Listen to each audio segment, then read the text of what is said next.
Hey guys, welcome back to Read Aloud with Miss Rafferty. We're going to keep reading Wayside School is Falling Down.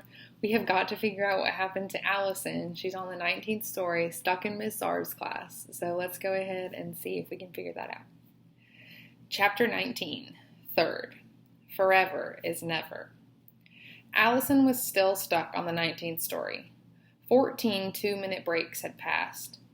"It's dictionary time," said Miss Zarv's. Everybody got out a dictionary. Allison found a dictionary in her desk, too. "What are we supposed to do with it?" she asked. "Memorize it," said Nick. "But that's impossible," said Allison. "No, it's easy," Virginia assured her. "You memorize one word at a time until you get a whole page. Then you go on to the next page." "How many words have you memorized?" asked Allison. "I'm almost finished with the bees," Virginia said proudly. "I've only been doing it for 32 years. Allison opened her dictionary. Mrs. Jewell's class, she suddenly remembered. She sighed with relief. For the last 6 days, she'd been trying to remember where she came from. In her mind, she went through everybody in her former class. She didn't want to forget again. As she thought about each person, till tears filled her eyes. She missed them very much, even Jason. They were all so wonderful in their own special ways. When the 2-minute break came, she talked to Mark again. He was the only person in the class who still seemed to have a brain. "How did we get here?" she asked. "Maybe we're dead," said Mark. "Maybe we died and went to—" "This isn't heaven," said Allison. "That wasn't what I was going to say," said Mark. Allison felt a chill run up her spine.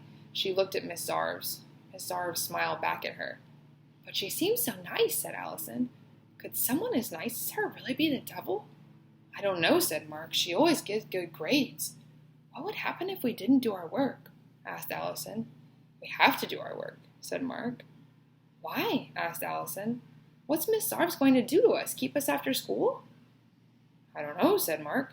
"Teachers can always find new ways to punish you. They're experts at it."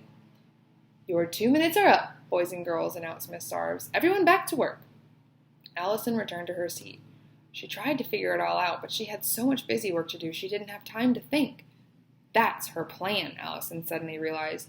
She shivered as it all came together for her. Miss Zarv's assigns us lots of busy work so we don't have time to think. She makes us memorize stupid things so that we don't think about the important things, and then she gives us good grades to keep us happy. Miss Zarv's walked around the room. "Very, very good, Virginia," she said. "You are doing so well. Excellent, Ray. Good job, Nick." She stopped when she got to Allison. "Allison, why aren't you working?"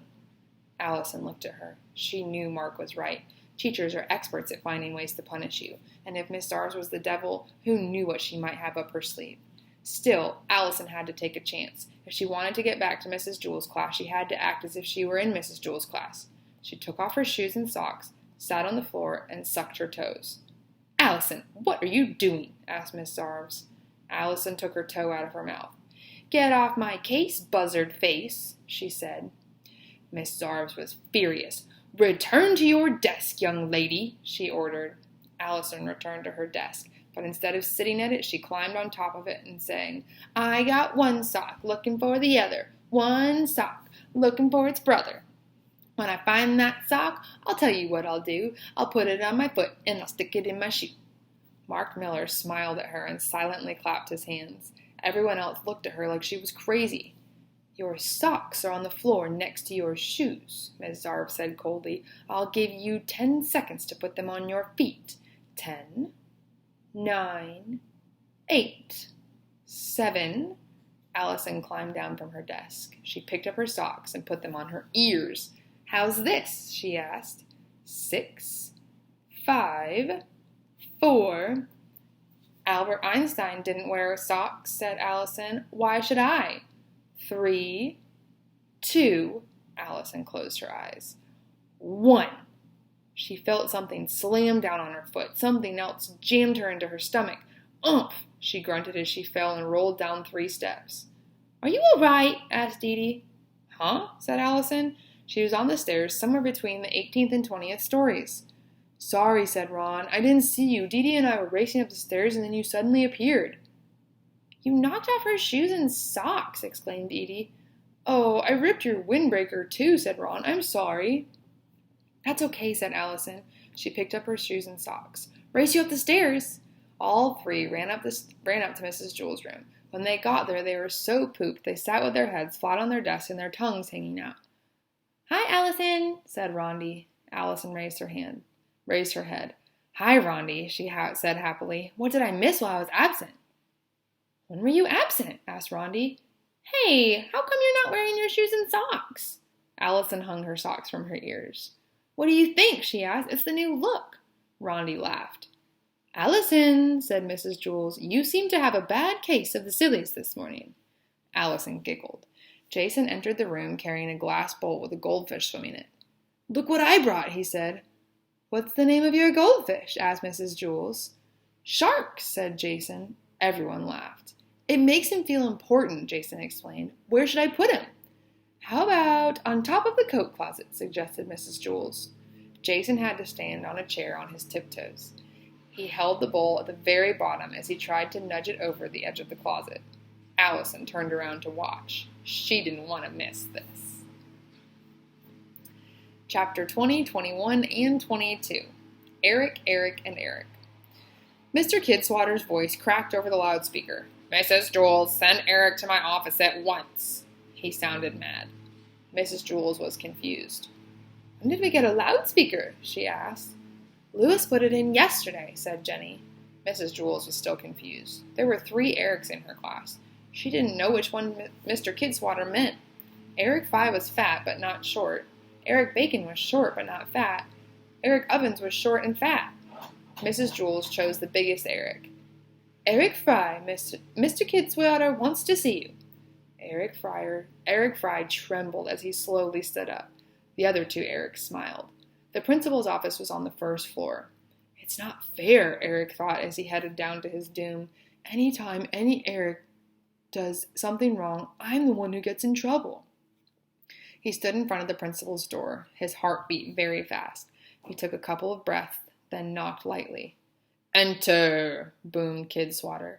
Eric turned the doorknob. He took one step inside, then stood with his back against the wall as far away from Mr. Kidswatter as he could.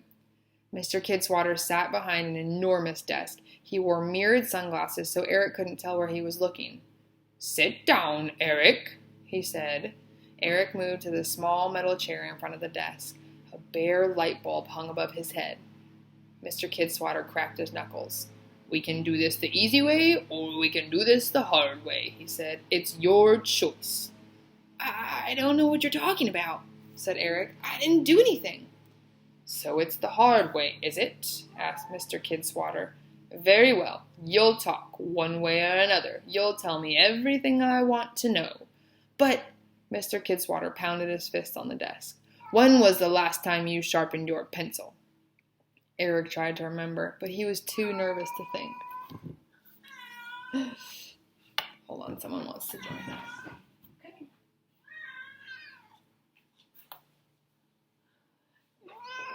Eric tried to remember, but he was too nervous to think. Wait, let me think, he stammered. "We had a spelling test on Friday, but I borrowed—" "Where were you yesterday afternoon at 12:15? Asked Mr. Kidswatter. "Yesterday?" asked Eric. "I was here at Wayside School. I remember I ate lunch and then I played kickball." Mr. Kidswatter smiled. "Do you kick with your left foot?" he asked. "No, I'm right-footed," said Eric Fry. "Humph," grumbled Mr. Kidswatter. "Have you ever gotten your hair cut at Charlie's barber shop?" "Yes," said Eric, 2 weeks ago. "Aha," said Mr. Kidswatter. "So you admit it. Do you know what a mugworm griblik is?" Eric Fry turned pale. "No, please," he begged. "I didn't do it. I'm innocent. You got the wrong Eric. There are 2 other Erics in my class." Mr. Kidswatter scowled. "So that's the way you're going to play it, is it? Well, that's fine with me. I've got all the time in the world." He flicked on the microphone. "Mrs. Jewell, send me another Eric." 29 floors above them, Mrs. Jewell looked at the 2 remaining Erics. "Okay, Eric Ovens," she said. Eric Ovens shivered. His eyes filled with tears. "Why me?" he asked himself over and over again as he walked down the stairs. "It's my parents' fault. Why did they have to name me Eric? Why couldn't they name me Osgood?" He tapped on the door to the principal's office. "Come in," bellowed Mr. Kidswatter. Eric Ovens gulped, then walked inside. He sat in the little chair in front of Mr. Kidswatter's enormous desk. Eric Fry was nowhere to be seen. What happened to Eric Fry?" he asked. "I'll ask the questions," barked Mr. Kidswatter. "But don't worry, Eric," he said gently. "You have nothing to fear, so long as you tell the truth." He cracked his knuckles. Eric Ovens was very scared. Mrs. Jules always said there was more than one answer to every question. He hoped he gave Mr. Kidswatter the right ones. "Did you have a spelling test last Friday?" Mr. Kidswatter asked. "Yes," said Eric Ovens. "How did you know that?" "I have my ways," Mr. Kidswatter said shyly, behind his mirror glasses. "When was the last time you sharpened your pencil?" "This morning," said Eric Ovens. "Mauricia accidentally stepped on it and—" "Did you play kickball yesterday at 12:15? "No, I played tetherball." "Right or left-handed?" "Right." Mr. Kidswatter tossed a stapler at him. Eric caught it with his right hand. Mr. Kidswatter scowled. "Okay, Eric, tell me this. Have you ever gotten your hair cut at Charlie's barber shop?" "No, but I will. I will go right now if you want." "You're not going anywhere," shouted Mr. Kidswatter. "Have you ever heard of a mugwort griblick?" Eric Ovens screamed. Upstairs, Mrs. Jewell heard Mr. Kidswatter's voice resound the loudspeaker. "Mrs. Jewell, send me the last Eric." "On my way," said Eric Bacon. He hopped out of his chair and bounced down the stairs. He didn't bother knocking on Mr. Kidswatter's door. He just walked right in. "What can I do for you?" he asked. There was no sign of Eric Ovens. "Have a seat," said Mr. Kidswatter. "I just want to ask you a few questions." "Sure thing," said Eric Bacon. He sat in the little chair. He leaned back with his hands behind his head and his feet up on Mr. Kidswatter's desk. He looked at himself in Mr. Kidswatter's mirror glasses, took a comb out of his back pocket, and combed his hair. His hair was very neat and trim. He had gotten it cut yesterday at 12:15 at Charlie's barber shop. Mr. Kidswatter cracked his knuckles. "When's the last time you sharpened your pencil?" he asked. "November 11th, Eric Bacon answered right away. "It was 3 minutes before 5 o'clock in the afternoon. I remember because my watch stopped." "Where were you yesterday at 12:15? "I was in the garden having tea." "Did Mauricia step on somebody's pencil this morning?" asked Mr. Kidswatter. "Yes." "Whose?" "She stepped on everybody's pencil," said Eric Bacon. "Are you left-handed or right-footed?" demanded Mr. Kidswatter. "I write with my left foot and I kick with my right hand," replied Eric Bacon. Mr. Kidswatter scowled. "Have you ever gotten your hair cut at Charlie's barber shop?" "No, I never get my hair cut," said Eric Bacon. "I'm bald. This is a wig." Mr. Kidswatter took off his glasses and glared at him. "Do the words mugworm griblick mean anything to you?" Eric Bacon shook his head. "I can look it up in the dictionary if you want." Mr. Kidswatter shook his head. "I tried that," he said. "It's not there." He rubbed his chin. "Okay, boys, you can come out now." Eric Ovens and Eric Fry crawled out from under the desk. Mr. Kidswatter looked at each Eric. "One of you is lying," he said. "I don't know who it is, but I'll find out, and when I do, whoever it is will be very sorry. Now I'll give you one last chance to come clean." Eric Fry trembled. Eric Ovens shivered. "Come on, let's blow this popsicle stand," said Eric Bacon. He walked out of the room. The other two Erics followed. Mr. Kidswatter rubbed the back of his neck. He looked at the white card on top of his desk. On one side, it said, Charlie's Barber Shop. Under that, in blue ink, it said, Eric, Tuesday, 12:15. He turned the card over. On the other side, a left-handed handed person had written with a sharp pencil, "Mr. Kidswatter is a mugworm griblick." Well, that's the end of that. I hope y'all enjoyed, and I'll see you tomorrow. Bye.